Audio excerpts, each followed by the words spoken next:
नमस्कार। आज हम पिंक पैंथर की अजीब और काफी उलझी हुई दुनिया में थोड़ा गहरा उतरेंगे। हाँ, बिल्कुल। और हमारी जानकारी का जो आधार है वो है मंग यूट्यूब चैनल का video the obscure lore of Pink Panther. सही। तो कोशिश ये रहेगी कि इस मशहूर ज्यादातर खामोश रहने वाले किरदार के फैले हुए संसार को समझें।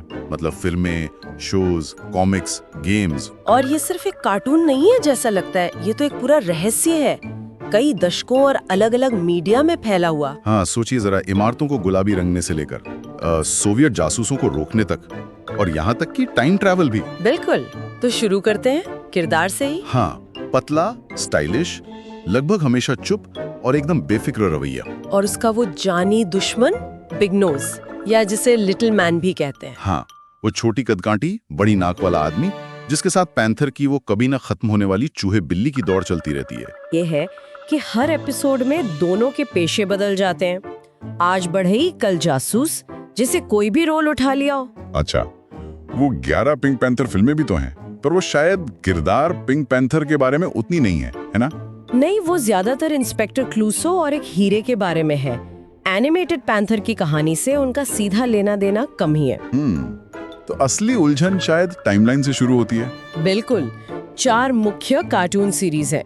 Original the pink panther show, जो 1964 से 80 तक चला। फिर पिंक पैंथर एंड सन्स भी था, जिसमें उसके बच्चे हैं। हाँ, और फिर 90s का द पिंक पैंथर और 2010 का पिंक पैंथर एंड पल्स, जिसमें वो एक टीनेजर है। और गड़बड़ ये है कि पैंथर को हर समय में दिखाया गया है। मतलब प्रागैतिहासिक काल, प्राचीन मिस्र, मध्य युग, वाइल्ड वेस्ट, भविष्य, हर जगह। तो सवाल उठता है, क्या वो अमर है, या ये सब उसके पूर्वज हैं, या फिर वो टाइम ट्रैवल करता है? सबूत भी तो बिखरे पड़े हैं, जैसे एक गुफा पैंथर जो आज के जमाने में आ जाता है, और वो टीनेज पैंथर, वो टाइम मशीन इस्तेमाल करता है। एक डॉक्टर गलती से उसे बच्चा बना देता है, और उसे वो फाउंटेन ऑफ यूथ, जवानी का फव्वारा, वो भी मिल जाता है। हाँ, तो क्या निष्कर्ष निकालें? शायद ये सब कुछ सच है, या फिर मामला कुछ और है? एक और थ्योरी दिमाग में आती है, क्या एक से ज्यादा पिंक पैंथर हैं? ये भी एक एंगल है। एक एपिसोड में एक शिकारी पूछता है पिंक पैंथर्स, मतलब प्लूरल में। अच्छा, और वो टीनेज पैंथर अपना क्लोन भी बनाता है? हाँ, और अलग अलग रंग के पैंथर भी दिखे हैं, पीले, भूरे, नीले, उनके माता पिता भी। और यही नहीं, बिग नोज के भी तो कई रूप नजर आते हैं। बिल्कुल। एक बार तो मूंछों वाले और दाढ़ी वाले बिग नोज आपस में लड़ते हैं, और आखिर में दोनों एक जैसे दिखने लगते हैं। तो क्या ये जो अलग अलग पेशे वाले पैंथर और बिग नोज हैं, ये असल में अलग अलग किरदार हैं? मतलब जिन पैंथर, फेरी गॉडमदर पैंथर, ये सब? ये वाकई एक पहेली है जिसके कई टुकड़े गायब लगते हैं। शायद मुख्य शोज पर नजर डालने से कुछ मदद मिले। ओरिजिनल शो में बिग नोज के अलावा भी किरदार थे। हाँ, उसका कुत्ता था, एक इंस्पेक्टर था जो क्लूसो नहीं लगता था, और सार्जेंट डूडू, एलियंस और स्पेसशिप भी थे। और उसी पैकेज में वो the ant and the artwork जैसे सिस्टर शोज भी थे, वो तो काफी मशहूर हुए थे। हाँ, वो सबसे प्रसिद्ध थे शायद। फिर आया 1993 का शो, और इसमें पैंथर बोलने लगा। ओह, ये तो बड़ा चेंज था।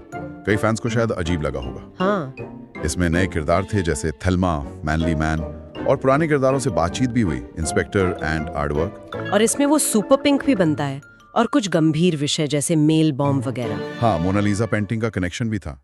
ये शो थोड़ा अलग था। फिर पिंक पैंथर एंड सन्स में वो फिर से चुप हो गया। हाँ, उसमें वो फिर से चुप था। 2 बेटे थे, पिंकी और पैंकी। रेनबो पैंथर्स भी थे। लेकिन सबसे दिलचस्प बात यह है कि इस शो में पैंथर को एक एक्टर के तौर पर दिखाया गया। हाँ, ये एक बड़ा पॉइंट है। क्या यही सारी उलझन का जवाब है कि ये सब महज किरदार हैं जो वो निभा रहा है? हो सकता है, ये एक आसान जवाब लगता है। और सबसे नया show pink panther and pulse, वो 2010 का एक तरह का रिबूट लगता है।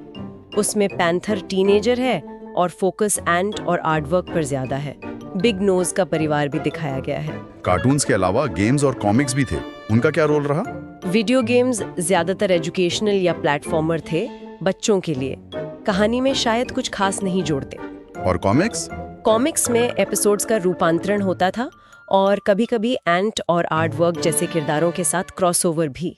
और वो ओवन स्कार्निंग इंसुलेशन वाला ब्रांडिंग रिश्ता? हाँ, वो भी काफी लंबा चला। उसने किरदार को कार्टून से बाहर भी पहचान दिलाई। तो कुल मिला के पिंक पैंथर की दुनिया एक ऐसी पहेली है जिसकी टाइमलाइन, किरदारों की पहचान सब कुछ उलझा हुआ है। बिल्कुल। वो पिंक पैंथर एंड सन्स वाली अभिनेता वाली थियरी शायद सबसे आसान स्पष्टीकरण लगती है, जो इन सारी गड़बड़ियों को समेट लेती है। हालांकि स्रोत भी इसे पूरी तरह पुख्ता नहीं मानता। सही कहा। और शायद यही आज का अंतिम विचार भी है हमारे सुनने वालों के लिए, हाँ। कि एक ऐसा किरदार जो ज्यादातर चुप रहता है, उसने कैसे इतनी जटिल, इतनी विरोधाभासी और फिर भी इतनी स्थायी विरासत बनाई। क्या उसकी सादगी ही उसकी दशकों लंबी अपील का राज है, या फिर ये उलझने ही उसे दिलचस्प बनाती हैं? ये सोचने वाली बात है।